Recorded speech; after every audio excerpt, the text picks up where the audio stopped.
Démarrer le débat entre nous, moi j'aurais deux questions déjà pour vous trois et puis aussi pour vous qui êtes intervenants, j'allais dire les autres. Hein. On a fait là un focal sur les primo-utilisateurs, que j'appelle vraiment les expérimentateurs précoces de ces questions, mais aussi vous aussi qui êtes à la fois les concepteurs, les mesureurs, et puis je ne parle pas aussi des experts officiels, donc vous précipitez après à l'INRS, au stand des CARSAT, Cramif, et autres. Voilà. Moi j'ai une question pour vous, deux questions pour vous, sur ce que vous disiez tous les deux, et notamment Audrey, qui était comment est-ce qu'on arrive à faire la convergence, on peut dire, entre les mesures de recevabilité, les expressions subjectives, donc les questionnaires. Et là, la question est un peu pour vous aussi. Comment vous arrivez à faire ou converger, ou coïncider, ou mettre en perspective les deux, et puis les systèmes et les appareils de mesure, et on voit bien qu'ils sont, que vous nous montriez à Johanna, c'est que c'est leur extrême à la fois complexité dans le temps. Voilà, première peut-être réaction pour tous les trois, et puis après à vous, qui veut prendre la parole, au choix Auréane qui est au premier rang, hein, donc voilà, et puis peut-être Inès qui est le dernier. Sur la convergence, donc déjà nous, on travaille en fait, enfin on participe à la normalisation donc, sur les exosquelettes, donc on travaille avec l'INRS depuis 2015, donc c'est un peu notre Bible. L'INRS, on se base vraiment sur eux. Donc on participe parce qu'on amène aussi notre expérience, mais on se base aussi sur eux. Donc tous les questionnaires, on les prend vraiment de l'INRS.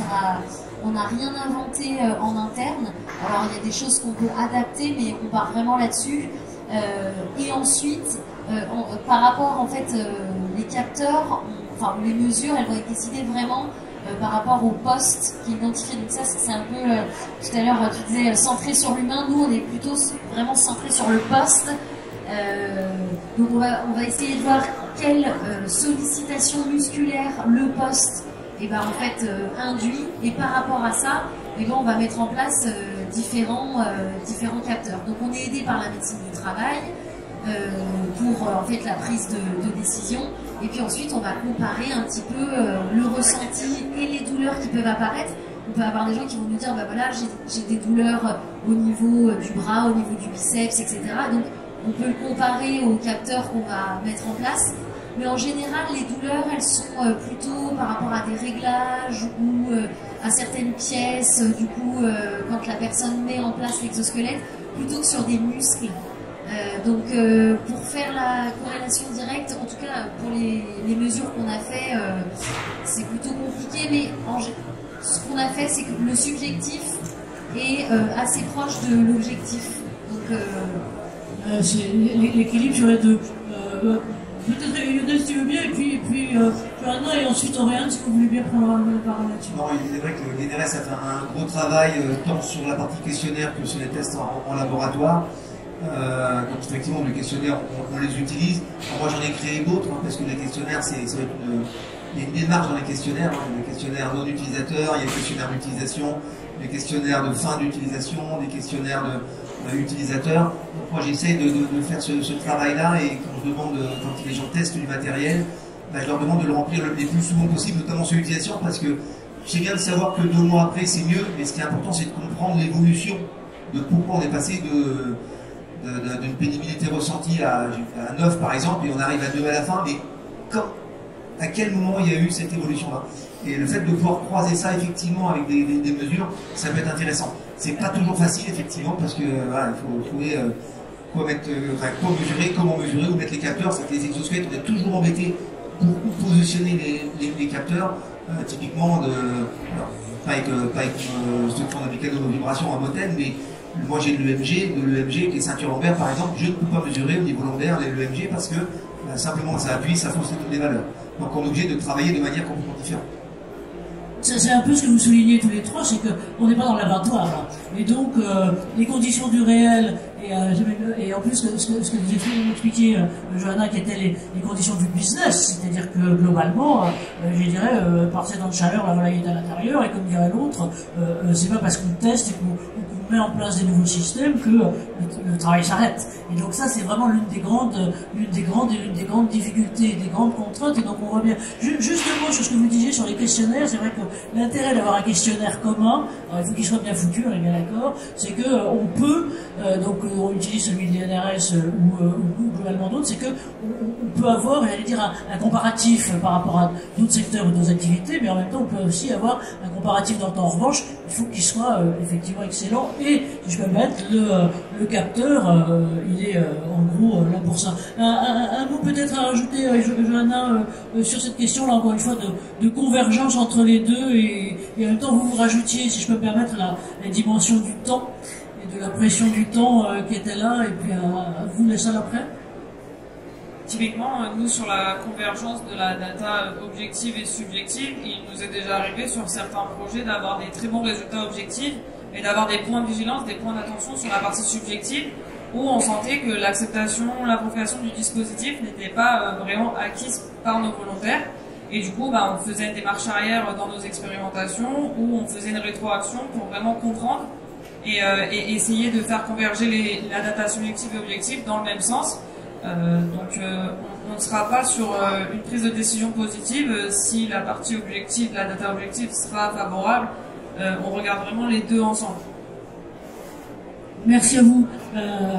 Aurélien, de votre côté, alors depuis que vous avez vu d'un certain côté l'évolution des choses, un peu de questions, comment se passe l'interface avec, je dirais, les terrains de vos clients là-dessus, et comment vous intégrez, j'allais dire, cette difficulté d'avoir à la fois les questions subjectives, de réaction, qui sont aussi conjoncturelles, mais qui sont celles de la personne, et la mesure. Vaste question. Alors. Ok. Oui, alors nous, du coup... Si vous êtes célèbrement connu, tout le monde vous connaît peut-être pas nécessairement. Oui, du coup, bonjour à tous. Moi, c'est Oriane, je travaille chez Motel. On a développé du coup des capteurs d'effort musculaire. Du coup, pour répondre un petit peu à cette question de la convergence, c'est vrai, c'est ce que disait Audrey, c'est que généralement, les retours subjectifs vont de pair avec les retours objectifs. En revanche, ça arrive que ce ne soit pas le cas. C'est ce que disait Johanna, du coup. Et dans ces cas-là, il est très important, mais dans tous les cas, de toute façon, de manière générale, d'interpréter les résultats et de vraiment rentrer quelquefois dans les détails pour voir où est-ce qu'il y a une amélioration ou pas, une détérioration de la mise en place d'un nouvel équipement.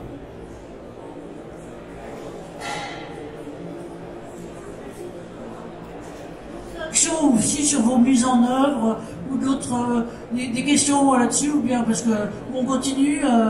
Allez-y, monsieur. Si vous voulez dire deux mots sur qui vous êtes et sur ces questions-là, pourquoi peut-être levez-vous parce que c'est sympa que tout le monde vous voit. Voilà. Je suis comme à l'école, mais bonjour. Moi je suis Gabriel Cascada, je suis médecin du travail. Puis j'ai deux questions. La première c'est voilà, au niveau du biais de sélection, je pose la question par rapport à la cohorte que vous étudiez. Est-ce que les collaborateurs, voilà, si on tient compte de la différentes comorbidités, surtout au niveau du système osteomusculaire, et puis est-ce que ce sont des études que vous faites à fin de poste ou bien en début de poste? On sait très bien de la littérature que le taux d'accident de travail c'est surtout à fin de poste. Et puis deuxième question voilà, qui était un peu du coup, de l'analyse de coût-bénéfice. Est-ce que vous avez regardé un peu, vous avez fait un benchmarking par rapport à ce que j'ai dans la tête, c'est l'introduction des exosquelettes. Est-ce que vous avez vu s'il y a une diminution quand même de taux d'accident par rapport à une cohorte qui ne bénéficie pas, si vous voulez, de l'usage de l'exosquelette? Merci beaucoup.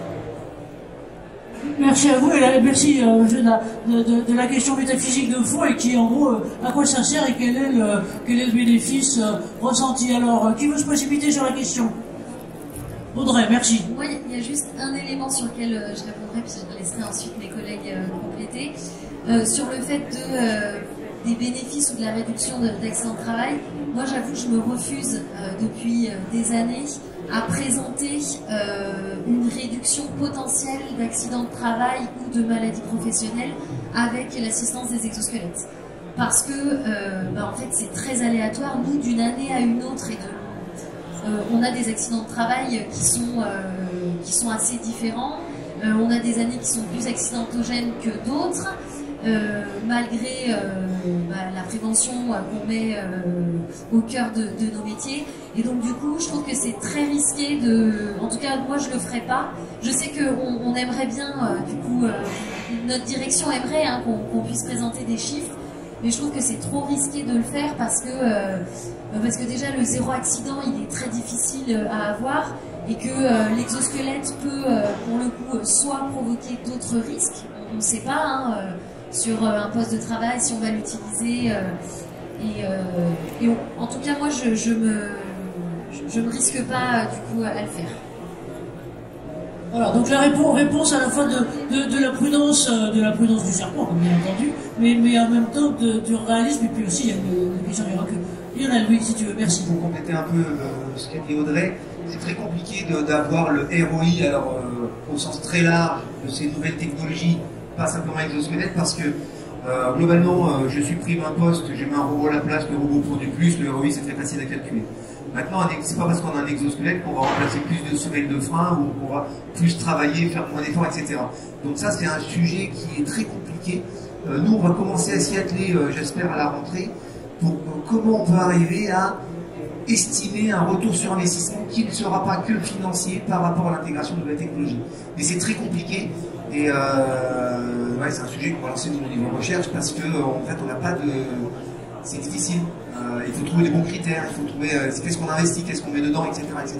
C'est pas si simple que ça. Merci de préciser. Johanna, je vous sens piaffé devant le micro. Non, pour la question sur la comorbidité, nous, dans le panel de volontaires, nos volontaires passent en visite médicale de non-contre-indication au port de l'exosquelette. Pourquoi on fait ça? Déjà pour intégrer la médecine du travail avec nous dans le projet et également pour pouvoir comparer des agents entre eux. Donc on vérifie qu'il n'y ait pas de biais avec déjà des pathologies existantes. On vérifie qu'on ne va pas créer de risque pour un volontaire à apporter le dispositif, typiquement avec des exosquelettes pour la zone lombaire. S'il y a déjà des lombalgies, nous on va éviter. Sur la partie test d'exosquelette avec des salariés ayant déjà des pathologies, on laissera ça à la médecine du travail puisque ce n'est plus dans notre corps de compétences côté ergonomie après. Merci. D'autres questions intervention maximum.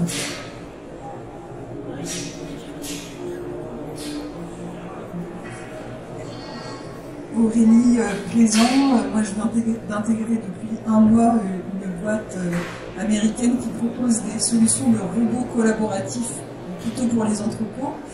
Ça s'appelle Locus Robotics. Bon, alors je suis désolée, j'ai loupé le début de la présentation, mais il semblerait que c'est beaucoup de choses qui se fassent manuellement avec l'aide d'exosquelettes, ou alors c'est des solutions qui sont entièrement robotisées.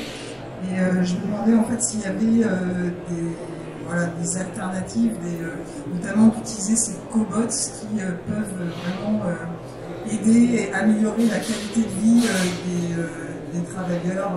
Voilà, merci. J'ai juste fait une réponse, je vais demander à Véronique de répondre juste là. Voilà. Parce que quand on parle de cobots, Véronique est très bien placée. On va attendre que Véronique ait terminé le...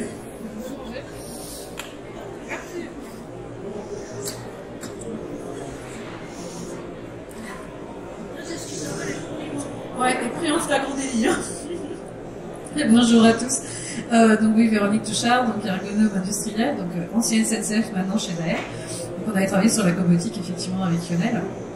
Par contre, on est spécialisé sur la cobotique pour aider au ponçage. Par contre, je sais pas trop si c'est le même domaine. Par contre, le côté logistique va m'intéresser maintenant dans mon nouveau poste. Donc oui, nous l'intégration, elle était le même schéma pour les exosquelettes, hein, beaucoup de mesures, beaucoup de prévention, beaucoup d'explications, beaucoup d'accompagnement, parce que même si on soulage l'opérateur, il y a toujours le questionnement, est-ce qu'on va me remplacer, est-ce que je dois travailler plus, et aussi la découverte de cette technologie qui était nouvelle à l'époque et on ne savait pas trop effectivement où ça allait nous emmener. Donc quelques années après, donc il y a 6 mois encore en tout cas, ça a été encore très utilisé au niveau des peintres, parce qu'on avait soulagé tout ce qui était monde supérieur. Et donc l'application de la force et des vibrations. Et juste pour compléter ce que dit Véronique, c'est qu'à un moment donné, cette notion d'accompagnement des nouvelles technologies est hyper importante. Il suffit qu'il y ait quelqu'un qui change dans une équipe, typiquement un référent exosquelette dans une équipe, qui change d'équipe, hein, il n'y a plus personne pour animer, pour être présent, ben ça part en queue de boudin. Il suffit qu'il y ait un DPX, donc un hiérarchique premier niveau à la SNCF, qui change de l'équipe et lui, le nouveau arrive, dit le corbeau ça sert à rien, bah, ça s'arrête. Donc voilà, il y a cette notion d'accompagnement qui est hyper importante tout au long du projet d'intégration de ces nouvelles technologies. Et effectivement, à un moment donné, nous on doit être très vigilants, mais bon, nous on n'est pas forcément proche du terrain. Mais c'est très important dans la démarche. Merci Lionel de cette précision. J'aimerais bien qu'on revienne sur ce que vous disiez tout à l'heure, qui était d'un certain côté aussi et tout ce qui était les contraintes. Vous avez une hiérarchie sans vouloir trop la préciser, mais qui d'un certain côté attend effectivement la question que posait monsieur tout à l'heure, c'est quel est le ROI, qu'est-ce qu'on peut en faire. Comment vous arrivez, j'allais dire, et aussi avec vos intervenants je dirais arbitrer un peu tout ça, parce que à la fois vous êtes chef et en même temps vous êtes côté opérateur, enfin c'est l'éternelle question du management, et il faut aussi que vous gambergiez sur le futur, les innovations de demain, comment je peux adapter, et en même temps le terrain tout de suite avec voilà. Donc comment vous arrivez à faire la quadrature de cercle? Nous, sur la notion de ROI, comme l'a dit Lionel, c'est très compliqué. Les exosquelettes, aujourd'hui, on sait que la TMS, c'est multifactoriel. On ne peut pas se permettre de dire que l'exosquelette va diminuer de temps l'apparition d'eux. Donc c'est compliqué. On essaye de se projeter en objectivant les résultats de diminution des contraintes. Ça suffit pas. Nous, aujourd'hui, et comme vous l'avez très bien précisé, vous devez en avoir connaissance, la RATP est sur un sujet de mise en concurrence. On doit répondre à des appels d'offres, on doit favoriser la pérennité du groupe, et pour cela, ces notions d'innovation, de nouvelles technologies viennent appuyer, viennent aider le groupe. Donc on a aussi, au-delà du ROI, on a aussi des facteurs d'aide au recrutement. On ne viendra pas parler d'aide à la productivité parce qu'on se l'interdit. Donc on vient vraiment s'appuyer sur des ressentis de confort au travail, de qualité de vie au travail. Et en fait, ça reste pour l'instant vraiment du ROI plutôt subjectif, d'observation, que vraiment être en capacité de dire tant de pourcentage de diminution dans tant d'années. Merci de rappeler ça, parce que effectivement c'est l'un, je termine et je vous passe le micro, c'est là globalement l'une des questions, c'est vraiment qu'on est pris dans le flux des activités. Et donc vous avez aussi deux objectifs lointains, et pas si lointains d'ailleurs, qui est à la fois de maintenir l'envie, j'allais dire le confort de travail, la qualité de vie, finalement des opérateurs que vous avez, mais aussi d'attirer ceux globalement de demain ou des nouveaux marchés du travail, et qu'en même temps vous êtes pris dans des schémas, j'allais dire, d'évolution concurrentielle qui sont voilà. Donc l'arbitrage est très difficile à faire. Et moi ce que j'ai trouvé très important, je ne sais pas si vous avez vu les photos que j'avais choisies exprès sur votre film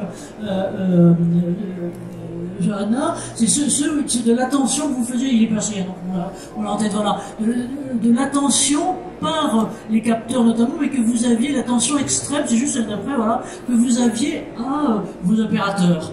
Et donc ça, c'est l'attention à l'humain, qui est le leitmotiv de Lionel. Pardon. Donc Inès, à vous. Et juste pour compléter la réponse de Johanna, par rapport aussi à la direction, je pense que ce qui est intéressant, c'est aussi de donner la parole aux opérateurs par rapport à la direction, c'est-à-dire que de montrer qu'en fait nous, au final on est ergonomes, c'est-à-dire que c'est eux qui décident ou pas d'utiliser l'exosquelette et qui font que l'exosquelette est accepté, est un succès ou pas. Et je pense qu'auprès de la direction, c'est important de leur donner la parole, de montrer les résultats. Nous, on montre aussi les résultats des questionnaires de subjectivité pour dire, bah voilà, sur les 10 testés, il y en a 8 qui voudraient l'utiliser. Donc même si c'est pas simple, mais ça montre quand même, c'est l'opérateur qui va décider de ce sujet. Les vraies personnes. Inès. Bonjour, je suis Inès, Société Soter Analytics. Oui, Inès, Société Soter Analytics. Comme vous pouvez voir, je ne suis pas français, comme ça, désolé. Mais je veux juste commenter un petit peu sur cette retour d'investissement. Parce que nous, on a beaucoup de questions et aussi beaucoup de pressions. Comme nous proposons des outils, comment calculer cette retour d'investissement. Et comme on est déjà une entreprise qui est en Amérique, ils sont vraiment très stricts et très clairs. Combien de mois, par exemple, mouvement de risque, il voulait directement en fait calculer cette retour sur investissement. Et maintenant, je travaille en France un peu presque plus qu'un an. Et on a cette pression de notre entreprise, il faut que vous calculez un retour sur investissement parce qu'il faut aller sur top management pour avoir de l'argent. Et pour être honnête, en France, comme on travaille vraiment avec différents secteurs, différentes entreprises, différentes organisations d'entreprises, on n'a pas encore vraiment aussi réussi de calculer cette retour sur investissement. Et on a essayé avec combien de mouvements de risque, combien de mois de temps, de facteurs externes. On a calculé presque, mais pas 100%. Comme ça, s'il y a quelqu'un qui travaille sur le projet, on pouvait collaborer, on pouvait vous donner notre expérience. Et voilà. Merci Inès de prendre la parole malgré la langue. En tout cas, précipitez-vous tout à l'heure, vous avez tout un coin avec 12 Connect et capteurs qui est là. Là, je suis en train de me faire coincer par derrière. Un mot, Mathieu, vous, sur ce que vous faites, c'était une autre approche, encore une fois, cette fois-ci non invasive, puisqu'elle n'est pas sur le corps, mais par vidéo. Donc, bonjour à tous, Mathieu de Vati. Donc, nous aussi, on propose une solution d'aide à l'intervention pour les TMS qui est plutôt basée sur une vision par ordinateur. Et comme tous les débats qui ont été dits aujourd'hui, c'est difficile de rechercher aussi le ROI, on est souvent questionné sur ce sujet-là. Mais comme ça a été dit, les outils qu'on propose, c'est vraiment une aide à la décision, une boîte à outils pour les ergonomes. Et on ne peut pas se passer non plus des côtés subjectifs, des analyses subjectives qu'on peut avoir. Certes, l'opérateur, c'est une personne qui bouge, mais c'est aussi une tête pensante. Et il faut bien analyser le travail et rechercher l'ensemble des facteurs de risque qu'il peut y avoir pour faire, on va dire, l'étude la plus complète et la plus précise possible.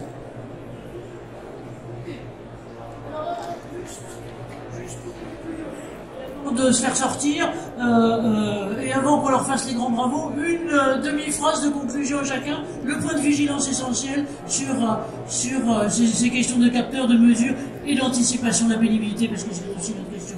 Lionel. Avant de mesurer, il faut savoir quel est l'objectif. C'est une fois qu'on aura l'objectif qu'on pourra déterminer ce que l'on doit mesurer et comment on pourra le faire. D'où la décision après, mais premier truc, bien cerner l'objectif. Audrey, de votre côté. Et moi, je dirais que l'important, c'est vraiment l'accompagnement qu'on va mettre dans la mesure de ces objectifs avec les opérateurs. Puis je fais un coucou à Marc, qui est venu me voir, qui est notre responsable R&D, donc... Merci à vous. Ça va rejoindre ce que vient de dire Audrey, mais vraiment bien définir la méthodologie avant de se lancer dans la réalisation de la mesure. Eh ben, merci à vous tous. Je vous propose qu'on les applaudisse très fort parce que c'est des bonnes choses. Merci à vous. Et puis, comme on vous disait, le replay, j'en loue dans combien de temps Mardi. Hein Mardi.